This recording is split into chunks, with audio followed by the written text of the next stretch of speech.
The idea is being able to take your base level, coarse, low vibration sexual energy, transmuting that into higher levels of happiness, mood, energy, success in business, success in the gym, everything, you name it. Not only do I think it's important, I think it's essential if you want to have the highest quality of life, because ejaculation is the most draining thing for you, for your mood, for your energy, for everything. Again, check out part 1, which we covered the problem with ejaculation, the transmutation solution, what you'll notice, the levels of ejaculation, as well as the article over at revolutionarylifestyledesign.com, because this is a long, intensive post, and that will give you all the information you need for you to be able to save for your reference and putting it into practice. So now in part 2, what I'm going to give you is porn and how to deal with that, energy work, sex, and my experience. So in part 1, we covered levels of ejaculation, but there are many other things to consider when you are working on getting to those higher levels of non-ejaculation, from indiscriminate ejaculation to awareness that ejaculation drains your energy, to ejaculating once a week, to ejaculating twice a week, all the way up to, fully transmuting that energy and going no PMO and putting it into your business. So the first thing to consider is porn, okay? When it comes to sexual transmutation, ejaculation is the major factor, okay? But porn also has a big impact on your energy levels, focus, and your mood. The best research on the detrimental effects of porn is the site called yourbrainonporn.com. An incredible resource, ton of good information on there. The major problem with porn is that it downregulates your dopamine receptors. So for some guys who struggle with porn addiction, this leads to them not being able to get sexually excited enough when they have a real woman in front of them. They can't get hard.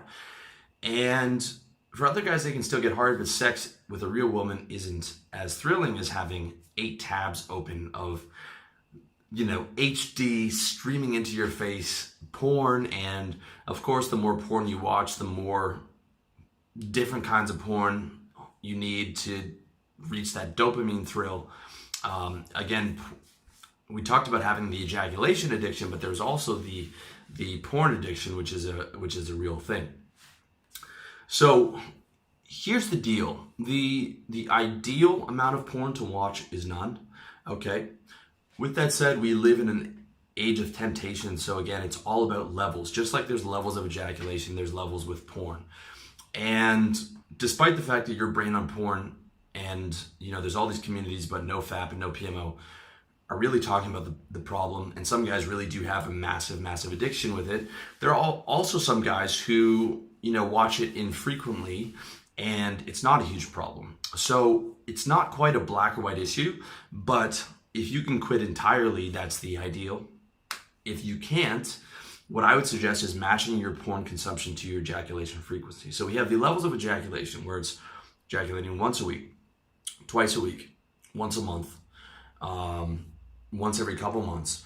So at that point, you're going to match that to, okay, I can't quit porn, but I can save it till where I'm only going to watch it on Sundays when I decide to ejaculate, okay? Matching it like, okay, I'm getting my ejaculation down to once or twice a week, and I'm going to allow myself porn to watch as a reward for a hard week's work, all right?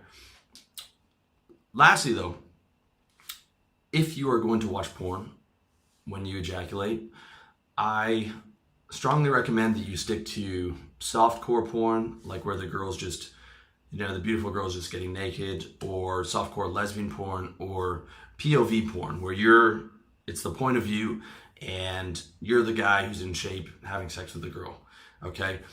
Basically, if you're gonna watch it, it's like, okay, there's a nice girl in front of me who's inviting me to have sex with her, or I'm the guy having sex, as opposed to you watching another guy have sex with a girl, because then you're in the observer position, all right? And let alone all the other crazy stuff that you can watch, and now you're just the observer position. So like when you're watching two people have sex, you're like the guy in the corner watching it, all right? And this is not the ideal position to be in. I don't like that type of porn. If I'm going to watch, I want to be the guy whose point of view, I'm in the action, right? It's a virtual reality type thing. Not the guy jerking off in the corner while two other people are having sex in front of me, okay? Very important to maintain that frame, because what happens is, first of all, for your pride and mentality, you want to be the man in there, not watching the other guy, right? Not watching the other guy have sex. The other thing is, when it's you as the observer, you're disconnecting yourself from the sex act. So at least if you're watching a girl sort of inviting herself towards you, or you're watching the POV thing, you can still kind of connect yourself to that act.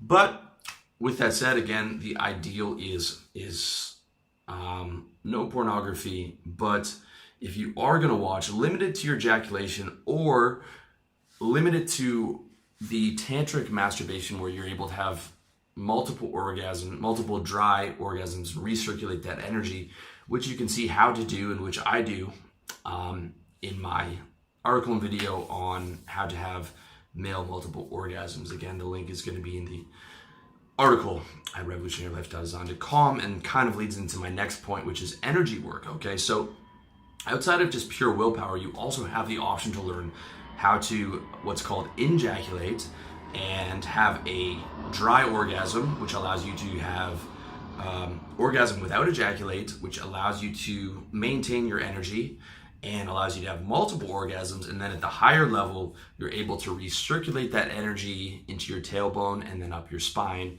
as well as into your kidneys, and as well as into your heart center, and can have some extremely powerful male multiple orgasms. And I know this because I can actually do this. This is not some hippie mystical crazy stuff. I can actually do this, and I've explained the technique in the article of the same name, as well as in my book, How to Fuck Women Properly. And it's very important to understand that ejaculation and orgasm are two different things. If you don't believe me, you can check out Mantak Chia's book, The Multi-Orgasmic Male, which is where I learned and eventually modified this tactic. The only thing is, I can't do it with a girl. So because you have to push yourself to the point of no return, and then slow your breathing down and get very comfortable to be able to do it, because it's right at the point of ejaculation. So if you tip over the edge, you ejaculate, and then it's all over. So if some hot Brazilian girl is riding on top of you and you're trying to have a multiple orgasm, and she just moves her hips a little bit too fast, it's game over. And then also, if it's with a girlfriend or something and you're not using condoms, well, that multi-orgasmic test might end up with not only you ejaculating, but you becoming a father. So that's something to take note of. I can't do it with a girl, but I can do it by myself.